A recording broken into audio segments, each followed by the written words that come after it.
Well, as the world is counting down to the start of the Expo, we here in the UAE are really looking forward to one of the most highly anticipated pavilions, the United Kingdom, and what they are showcasing. And to discuss about this a little bit more in detail, we've got Laura Faulkner, who's the Commissioner General for the UK Pavilion at the Expo. Thank you for joining us.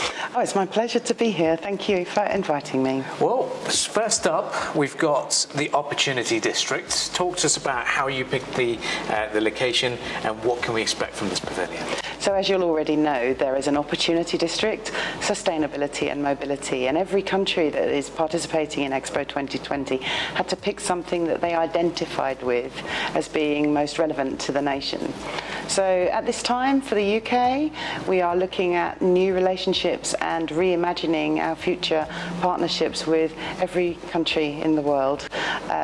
It's much spoken about, so for us, opportunity seemed the natural home.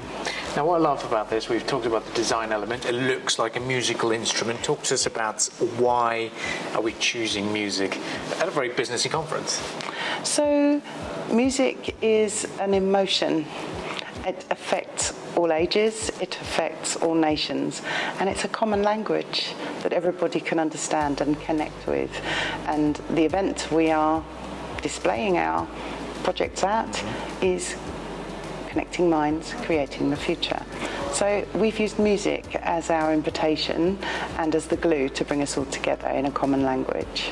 And I love the theme as well. You've got the innovation for a shared future. That's right. What's the idea behind that? So 1851 is a number that most people in the UK are familiar with, and it's the year that the very first World Expo took place.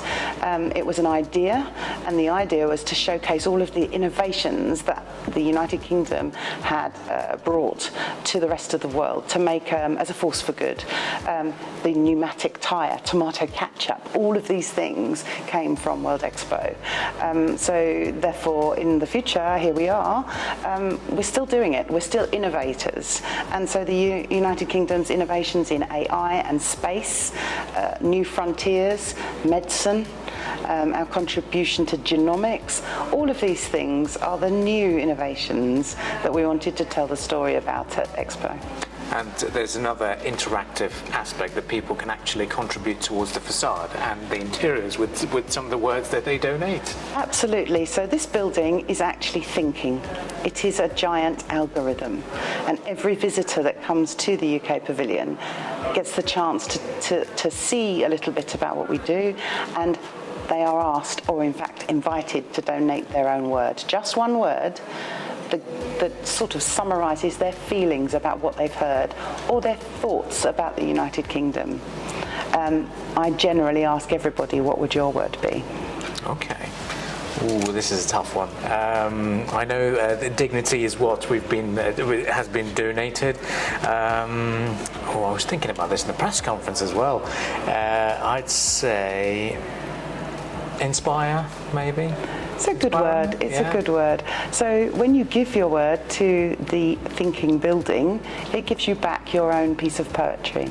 So you collect that, you're given it as a gift, but it is also then sent by the building into a collective poem. And that poem flickers down the front of the building, and it won't stop until Expo finishes. And it's a single collective message. And a collective message that we could use perhaps in the future to talk to other civilizations, because what it will be is a fabric stitched together from visitors from 191 countries. So if you want a unity message, this poem's it. Amazing. Well, now lastly, I'd like to conclude this discussion that apart from, we talked about what the Expo Pavilion is going to be like. It's got Davos by day and Glastonbury by night. Exactly that. It is Davos by day, Glastonbury by night. Expos are not business events. Expos are for everybody. They're for children, they're for families. I think the most important thing to note is every day you visit, you'll see something different, both on the UK Pavilion but across the site.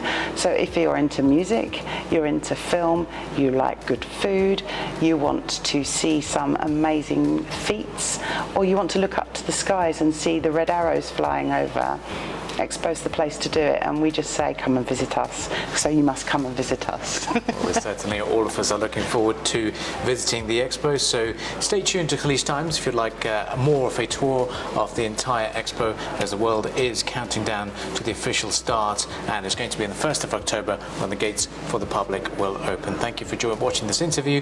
This is Abdul Karim Hanif for Khaleej Times.